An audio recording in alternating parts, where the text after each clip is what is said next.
Hey, Science Seekers, this is Mr. Pfeiffer. We are here today in big celebration for multiple ways. It is the last day before winter break, so we are sporting all of our great gear, and we are also getting ready to go on a big, long, extended vacation that I think we all deserve and need. But also, we're here to celebrate the 150th episode of the Science Seeker Show. And to do that, we're going to acknowledge Rian. Now, Rian is one of our magnet students, and he has been participating in the magnet Google Science projects that we do here at Mead. And he is clearly Mead made because he is our winner as a 7th grader. I believe he is the first 7th grader to win the magnet Google Science projects over the years that we've been doing this. So I want to congratulate you. This was a competition between all 7th and 8th grade magnet students in District 54. Let's show the audience what you did today. Okay, Rian? Okay. All right. So if you take a look, I'm going to go ahead and just share my screen real quick.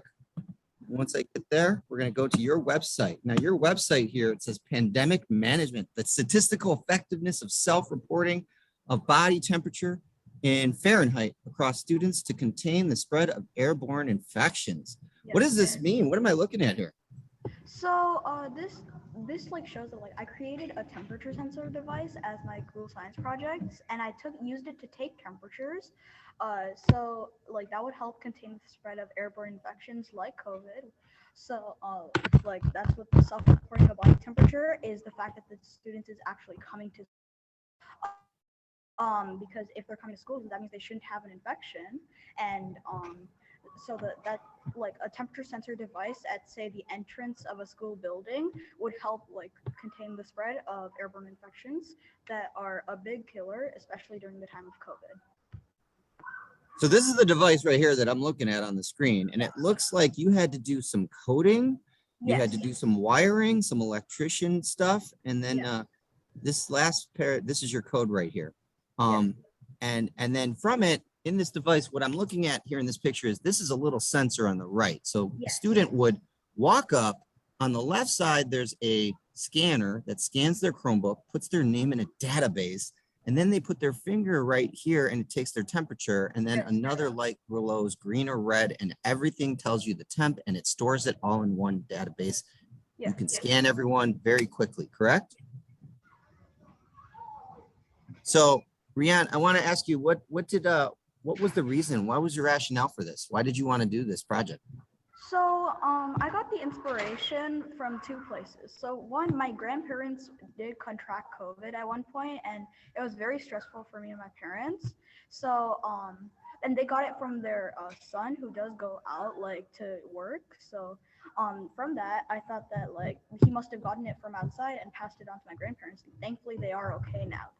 And then when I went to my doctor's office for my annual checkup, I found that most doctor's offices, they have to have a person standing at the door and manually taking temperature. While this could be pretty effective as they're taking the temperature, it's not automated, and therefore it's very inefficient. So therefore, go ahead, buddy. So I set out to create a device that could like automate temperature sensing easily, efficiently, and accurately. So this is really just a prototype of something that could have evolved and grown into something way more efficient. That already is more efficient than what we were doing, which was having administrators standing there with a temperature gun, scanning, and then marking off with attendance the students' names when we needed to get those temperatures taken back when the pandemic and the numbers were much higher. So in a way, you could use your technology and continue to evolve it, which is using that engineering process. You have a prototype, and you have now been able to redesign that and make it even more efficient each time you go back and tweak it. And your numbers are all collecting temps. How many people did you sample? I got 41 data points, but because some of them I did double up some of them, so I got like closer to like 20-ish kids with a permission slip. I mean, that's impressive. That's a lot of numbers. It's a lot of data. So Rian, we're going to let you go and say goodbye to our audience and really just thank everyone and all our science seekers for always viewing and coming in and attending our Science Seeker Show. Remember, everything's better with science. Yep. This is a great example of that right here. He's doing it.